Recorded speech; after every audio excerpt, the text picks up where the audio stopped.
this tweet from a few days ago caught my eye, that if you take a look at container shipping rates from China to the U.S. West Coast, they basically have gone parabolic. What does that tell you about what's being priced in right now?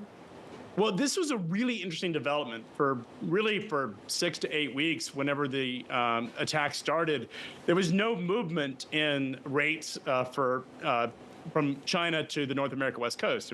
It was basically a non-event.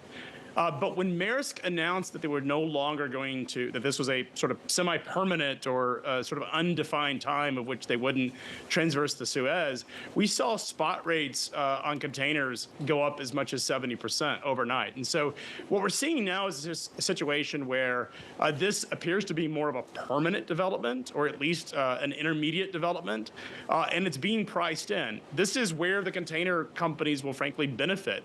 This is removing a lot of excess capacity that they've been sort of dealing with for the last 18 months. And so this is taking a lot of that capacity off the market, because when you add transit times, you're actually removing available capacity. And so by doing so, they're now passing these costs on to U.S. consumers and U.S. companies that we didn't see before. So this is an unusual development, or a different development, but it suggests that the container lines and shippers believe that the impacts are more permanent in nature and not something that Guy had suggested early on that would be short-term in nature in just a couple of days.